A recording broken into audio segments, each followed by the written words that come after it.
liquefied natural gas fuel tanks consist of a stainless steel tank inside a second tank with insulation and a vacuum between the two. This combination of insulation and vacuum creates the highest thermal efficiency known, with an R value exceeding 5,000.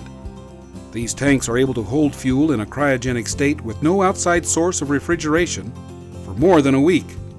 When the fuel has been in the tank long enough to get warm, or when a new tank needs to be fueled for the first time, special steps are required to properly cool the tank without damaging it. The air inside a new tank, or in one that was just serviced, will be at or near the same temperature as the outside air, and will show little or no internal pressure. These are referred to as hot tanks. A tank with fuel that has been allowed to warm and turn to vapor will have an unusually high pressure reading. These are referred to as warm tanks.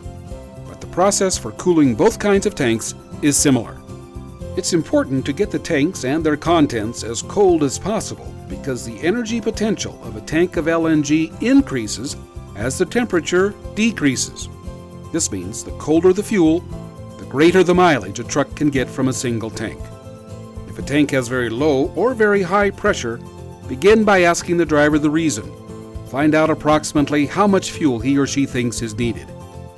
If the tank shows high pressure, the first step is to reduce that pressure. With active tanks, attach the fueling hose and then open the vent-to-station valve. The vapor will vent through the fueling hose. When the pressure gets down to about 130 psi, start dispensing fuel. The warm air or vapor in the tank will convert most of the cold liquid to vapor, and the pressure will spike up quickly. Tanks must be cooled in a controlled manner, so when the pressure exceeds a specified limit, the dispenser automatically goes into pause mode and stops pumping fuel. In warm or hot tank situations, it will likely dispense just a few gallons before stopping. This helps protect the tank because it's possible to shock a warm tank so hard with cold fuel that it damages the tank. The dispenser's auto shutoff feature also prevents the tank from overfilling. So if you haven't done so already, confirm with the driver the approximate amount the tank should take before attempting to add more. With the vent-to-station valve still open, the pressure begins venting through the fill hose as soon as the dispenser shuts off. When filling a new or just serviced tank, check the valves and fittings of the tank to be sure there are no leaks. Give the tank about 10 minutes to cool down and allow the pressure to come down to about 130 psi before starting the dispenser again. If both tanks need to be cooled, open the vent-to-station valve on the second tank, and when there are 10 to 20 gallons of cold fuel in the first and the dispenser has shut off, move the fill nozzle over to the second tank and start venting and then fueling it. Continue moving the fill vent hose back and forth between the two tanks to give each one time to cool and to reduce the total time it takes to fill the two tanks. The cycle of venting, fueling, increased pressure causing the dispenser to shut down, and then venting and fueling again will likely need to be repeated several times before the tank cools down enough to take a full load of fuel.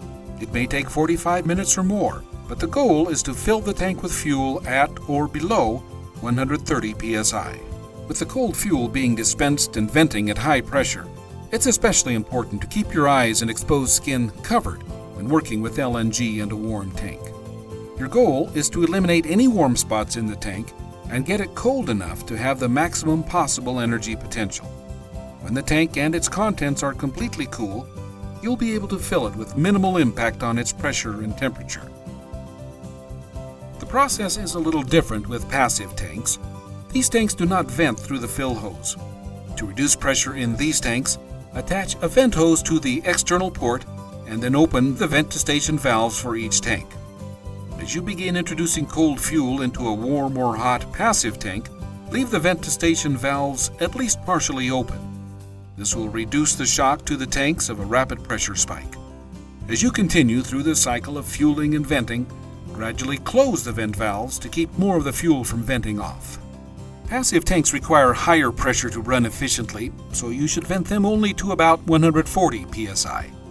You should also let these tanks cool for a few minutes at the end of each cycle before adding more fuel. It generally takes 3 or 4 venting and fueling cycles before the tanks are cool enough and the pressure low enough to receive a full load of fuel. Again, if the truck has 2 tanks that need to be cooled, open both vent valves to get them ready to accept the cold fuel. With passive tanks, you should close the vent valve and remove the vent hose every 10 minutes or so, or whenever it starts to frost up, to keep it from freezing to the vent port.